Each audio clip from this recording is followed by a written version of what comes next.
Hey everybody, Steve here in Buffalo, New York. My very first trip to Buffalo, New York, and I'm here at Forest Lawn Cemetery visiting the final resting place of the 13th President of the United States, Millard Fillmore. Anyone remember Millard Fillmore from your grade school or high school history classes? I read that he was the first president to have running water in the White House. I mean, that's kind of something, isn't it? I mean, I tend to forget, I don't know about you, but I tend to forget that back in the day, in the early years, they didn't have running water, they didn't have toilets and restrooms indoors, they didn't have electricity, they used candles. You know, it's kind of funny to remember that back then things were pretty different than they are today. This is an enormous cemetery, and when I drove in, I didn't see any signs leading to this gravesite, which surprised me. Maybe I came in the wrong gate, I don't know. But this is, as I think you can see, the final resting place of the 13th President of the United States, Millard Fillmore. He was born January 7th, 1800, that was a long time ago, and died March 8th, 1874. This is another U.S. president who has a pretty modest gravesite. This is just in a Forest Lawn Cemetery here in Buffalo, New York. And all he has is this obelisk, which is nice, larger than some of the other presidents who only have an obelisk as their monument, headstone monument. And this is a nice plaque in front and a nice gate going around. But I can't say this is the most impressive presidential gravesite I've visited. In fact, it definitely isn't. It's down in the bottom as far as the least impressive, but you know, it's not bad.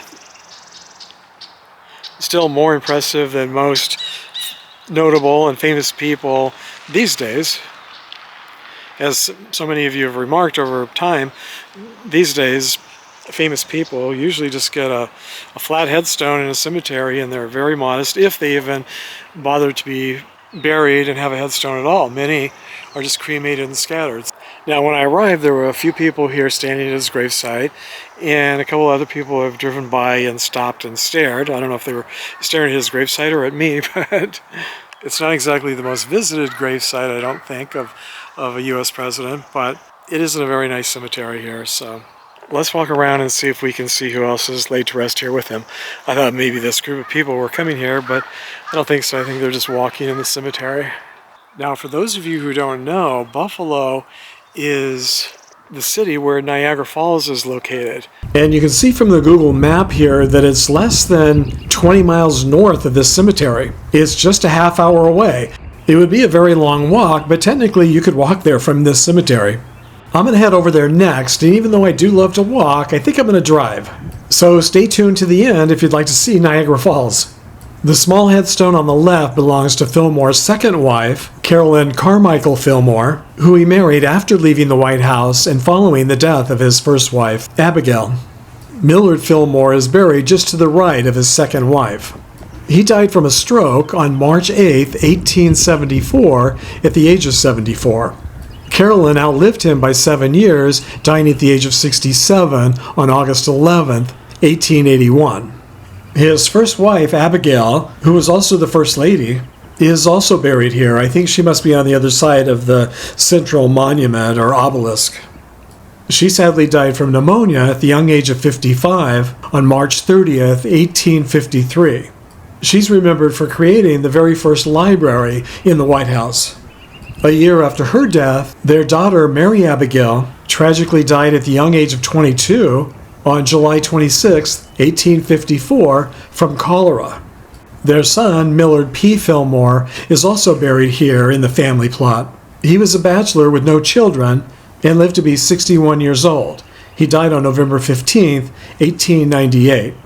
And as you can see, there are other family members buried here as well.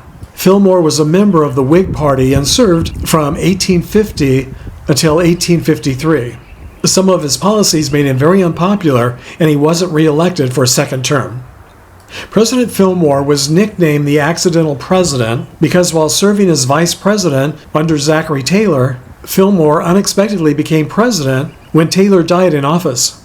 But he wasn't the only vice president who succeeded to the presidency when the incumbent died in office. 7 other presidents have also earned that nickname. They include John Tyler, Andrew Johnson, Chester Arthur, Theodore Roosevelt, Calvin Coolidge, Harry S. Truman, and Lyndon Johnson. And Gerald Ford became the 9th accidental president when Richard Nixon resigned from office.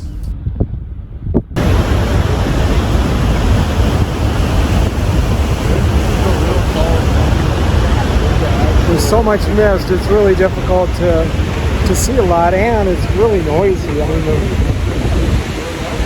the water is really, really unbelievably powerful and real noisy. Look at the little boat. I had a friend who did that a few years ago, and she said she got drenched, and she was wearing one of those jackets. They're all in the little red jackets there, because you just get completely wet. I mean, it's pretty cold and wet up here too. Luckily, it's a really beautiful sunny day. This one is the Horseshoe Falls. I didn't realize, but apparently there's, like a half a dozen or maybe even a dozen falls. There's not just one. This is the first one as you come in by the visitor center. It's the Horseshoe Falls. And then there's another one over there behind me. This week I want to give a shout out and a big thank you to my newest channel supporters, Michael Bodden, John Whitlock, Kepper MN, Sandy, Janice Wright, and Cliff Sheffield. Thank you all for your very kind and generous donations to this channel using YouTube Super Thanks. I also want to give a very big thank you to my monthly Patreon supporters for your equally kind and generous donations to this channel. They're all very appreciated. And of course, thank you too to all of you who have taken the time to subscribe to this channel, to leave comments, to give these videos thumbs up, and to share them with your friends. That really helps and means a lot too. And last but not least, thank you President Fillmore. I don't think I would have ever visited Niagara Falls if I wasn't on this road trip to visit the grave sites of all the U.S. presidents. As always, thanks for joining me on this very historic presidential road trip to the past. And until our next trip to the cemetery together, thanks for sharing the memories, everybody.